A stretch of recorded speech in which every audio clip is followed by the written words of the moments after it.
Congresswoman Adelita Grijalva, welcome to Washington and welcome to Bloomberg TV and radio. It's great to see you. You have been a member of Congress for less than 24 hours, and we were compelled by your words following your swearing in. We have a lot of things we want to ask you about, but I'm going to start with what you said, highlighting the fact that 50 days saw 800,000 Arizonans left without access to the basic services that every constituent deserves. You called it an abuse of power, Congresswoman. Is there anything you can do about it? Well, my hope is that we're going to be able to put forward bipartisan legislation to prevent that from ever happening again. No one person should ever be able to silence over 800,000 people, and it doesn't matter what party you are. This is an abuse regardless, and we never want to see it again. Did you have a conversation with House Speaker Mike Johnson about this? Did the two of you sit down and talk about what happened here?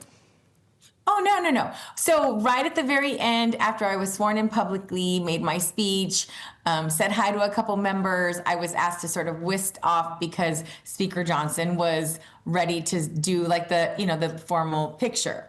And so I walked over and he said, well, this was never personal. And I said, it felt a little personal. It really did. And I said, if you ever want to know what it is that we were actually able to do or not do in our office without a budget, I'm happy to talk about it because we literally could do nothing. And then, he said what he said publicly. One of the questions with the gaggle was, what took so long? I said, oh, that's not my question. That would go over to the speaker. Well, of course, a lot of people speculated that this had something to do with the release of the Jeffrey Epstein files, knowing that you were going to sign on to a discharge petition, which you did moments after your swearing in. And there's a big question about what happens next here, Congresswoman. It looks like there will be a vote next week, realizing there might not be an appetite for this in the Senate. Will these files actually be made public?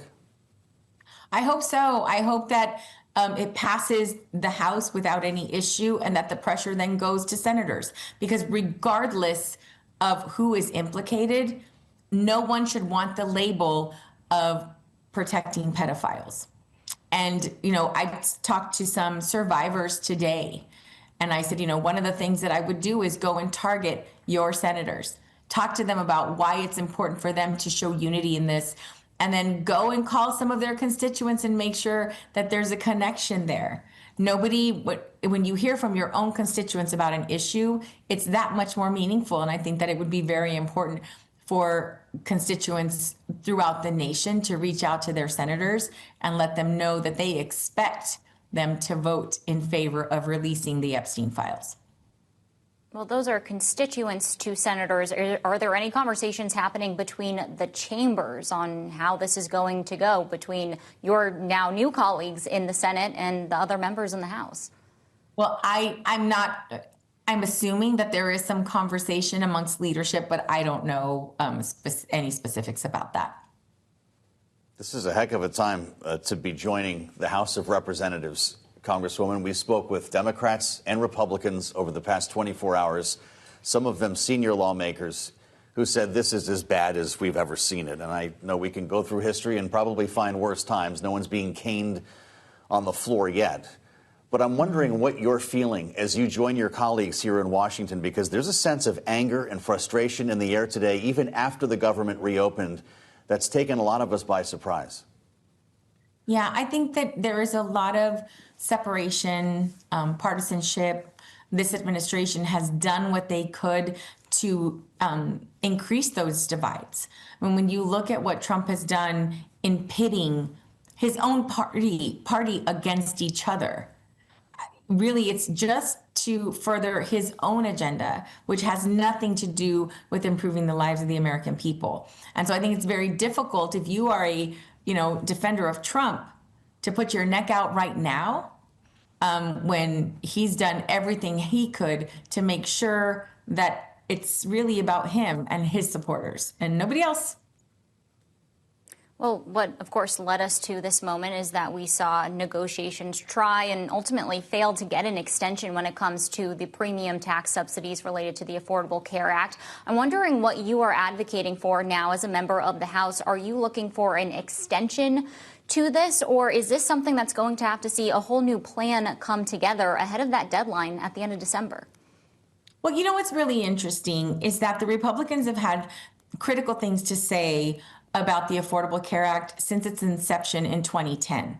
They have had 15 years to work on a better plan.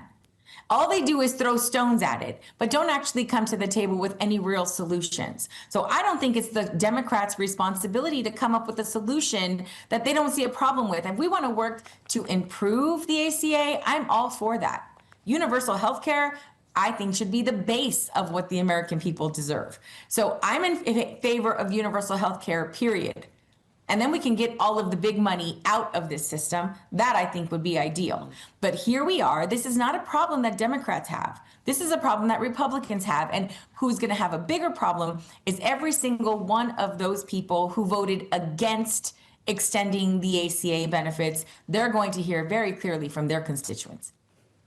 Well, of course, there's not a lot of time to reinvent the healthcare system here in America. So if it's anything short of extending these subsidies, it might get a little complicated by January 30th, Congresswoman. In that world, if there's no deal, do we shut down again?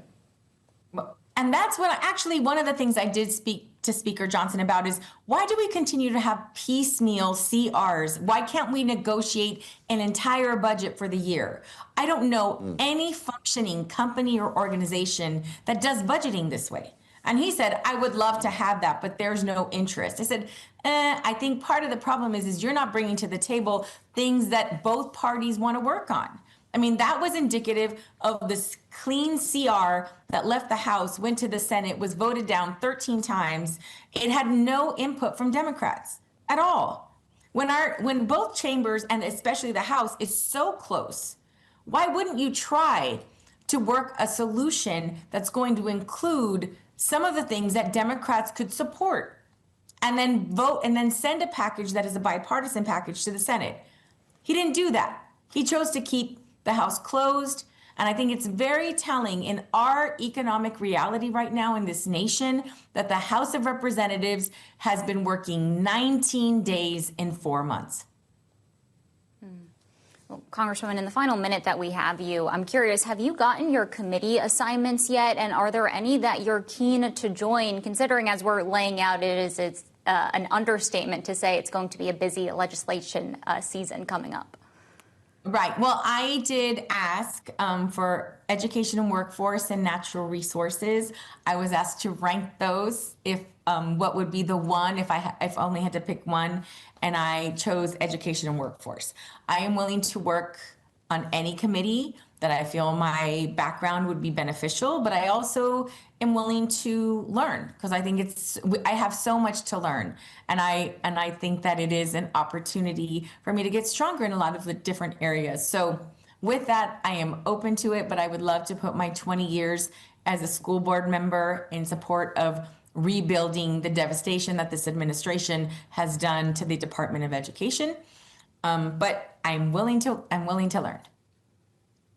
All right. Congresswoman Adelita Grijalva joining us on her first day sworn in as a member of the U.S. House of Representatives representing Arizona's 7th District. Thanks so much for joining us here on Bloomberg.